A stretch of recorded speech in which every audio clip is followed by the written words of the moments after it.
दूर किसी जंगल में एक बबलू कौवा और उसकी बहन रानी कौवी रहा करते थे, परंतु वे दोनों पक्षी काफी ही ज्यादा गरीब थे। गरीब होने के कारण उन दोनों पक्षियों के पास पैसे नहीं थे, जिस कारण वे दोनों पक्षी आए दिन जंगल में लूटपाट ही मचाते रहते थे। रानी कौवी तो दिखने में काफी ही ज्यादा सुंदर थी। उसकी सुंदरता से जंगल के सारे कौवे उस पर फिदा हो चुके थे। रानी कौवी तो जंगल के पक्षियों को अपने प्यार में फंसाकर उनसे पैसे लूट लेती थी। अब तो जंगल के सारे पक्षी रानी कौवी की आदतों को जान चुके थे, जिस कारण अब कोई भी पक्षी रानी कौवी के पास नहीं जाता था। रानी मेरी बहन, ये तुम्हारा भाई तुम्हारी शादी कभी नहीं करा पाएगा, क्योंकि मेरे पास तो खाने के भी पैसे नहीं रहते, तो तुम्हारी शादी मैं कैसे करा पाऊँ भला। भैया, मैं जानती हूँ कि आप और मैं काफी ही ज्यादा गरीब है, और अब तो जंगल के पक्षियों को भी पता चल चुका है कि हम दोनों मिलकर उन्हें लूटते हैं। इस वजह से अब मेरी शादी कभी नहीं हो पाएगी।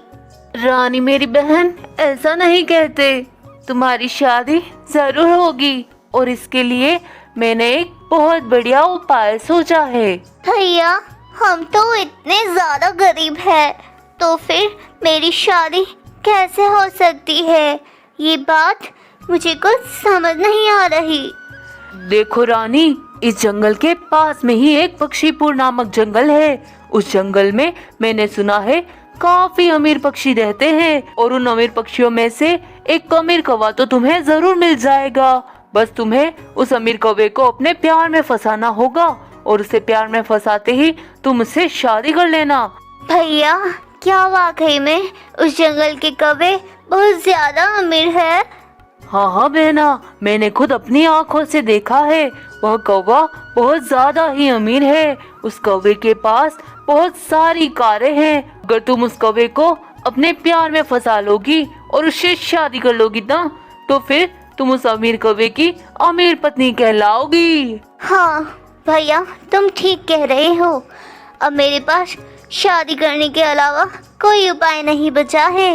अब सही होगा कि मैं जल्दी से उस अमीर कौवे से शादी कर लूं, जिससे हमारे पास पैसा ही पैसा होगा। और अब मैंने सोच लिया है भैया, अब मैं पक्षीपुर जंगल जाऊंगी और वहाँ पर अमीर कौवा ढूंढकर उसे शादी कर लूंगी। बस फिर क्या था, अगले ही दिन रानी कौवी दूसरे जंगल जाने के लिए निकल जाती है। बस एक बार वो अमीर कौवा मुझे नजर आ जाए, फिर तो मैं उसे अपने प्यार में फंसा दूंगी और उसे अपने इशारों पे नचाऊंगी। मेरा नाम भी रानी कौवी है और मैं उसे अपने प्यार में फंसा कर ही रहूंगी। उसी जंगल में एक कालू कौवा भी रहता था, जो कि पक्षियों के सामने अमीर होने का नाटक किया करता था और लंबी लंबी फेंका करता था। देखो पक्षियों, मेरी नई चमचमाती कार कैसी लगी? अभी ब्रांड न्यू खरीद कर लेकर आया हूँ। अरे कौवे, इतने ज्यादा खुश क्यों लग रहे हो, जैसे कि ये कार तुम्हारी है? हमें क्या पागल समझा है जो हम तुम्हारी बातों में आ जाएंगे? हमें सब पता है कि ये कार तुम्हारी नहीं है और तुम आए दिन बड़ी बड़ी फेंकते रहते हो। हाँ, जलते रहो जलते रहो। तुम लोगों के पास पैसा नहीं है, इसका मतलब ये तो नहीं कि मेरे पास पैसा नहीं। पक्षियों, मैं तुम्हारे जैसा नहीं हूँ, मैं तो बहुत अमीर कौवा हूँ। जिसे पक्षी अपनी पैर की जूती बदलते हैं, वैसे मैं अपनी गाड़ियाँ बदलता हूँ। बहुत सारा पैसा और बहुत जमीन है मेरे पास। हाँ, ठीक है, हम मान गए हैं कि तुम बहुत ज्यादा ही अमीर कौवे हो। अब चलो जाओ यहाँ से अपनी गाड़ी लेकर। हाँ, जा रहा हूँ। रास्ते में एक मोड़ आया और मैं पक्षियों को जलाकर वहाँ छोड़ आया। मैं तो चला अपनी गड्डी लेकर। अरे बाप रे, कितना फेंकू कालू कौवा है ये, कितनी लंबी लंबी फेंकता रहता है। पता नहीं किस किस पक्षियों की गाड़ी लेकर आता है और हमें कहता है कि ये गाड़ी इसकी है, जैसे कि हमें तो किसी पागल कुत्ते ने काटा हो। हमें तो पता ही नहीं कि ये कौवा कितना ज्यादा गरीब है। कालू कौवा जंगल के होटल में बिल्ली का काम करता था।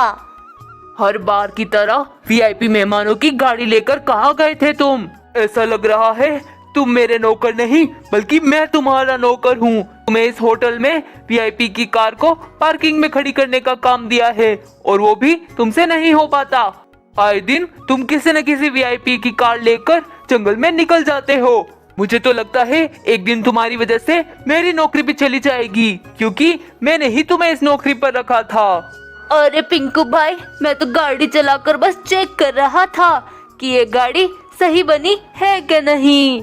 चेक कर रहे थे या पूरे जंगल में टशन मार रहे थे कि ये गाड़ी तुम्हारी है तुम्हारी है? अरे अरे पिंकू भाई, मुझे टशन कराने की क्या जरूरत है? मेरे पास तो इतना पैसा है कि मैं चाहूँ तो ये पूरा होटल खरीद लूँ। मेरे पास कोई पैसों की कमी थोड़ी ना है जो मैं जंगल में टशन दिखाता फिरूं। अरे जाओ जाओ, तुमसे तो बात करना ही बेकार है। चलो और जाकर अपने काम पर लगो। और हाँ, आइंदा मुझे वीआईपी की कार लेकर जंगल में घूमते फिरते दिखाई दिए तो मैं तुम्हारी शिकायत मालिक से कर दूंगा। वहीं पक्षीपुर जंगल में रानी कवि भी पहुंच जाती है। अरे मैं तो पक्षीपुर जंगल में आ गई हूँ, लेकिन अब मैं इस बड़े से जंगल में उस अमीर कौवे को कहाँ ढूंढूंगी? मुझे तो समझ नहीं आ रहा कि वो अमीर कौवा कहाँ पर होगा। चलो थोड़ा आगे जाकर देखती हूँ, क्या पता मुझे कोई ऐसा पक्षी मिल जाए जो उस अमीर कौवे को जानता हो। दोस्तों, अगर आपको आगे की वीडियो देखनी है तो कमेंट बॉक्स में हमें ज़रूर बताएं और वीडियो को लाइक करना ना भूलें। दोस्तों, अगर आपको मेरी वीडियो पसंद आई हो तो वीडियो को लाइक और चैनल को सब्सक्राइब करना मत भूलना।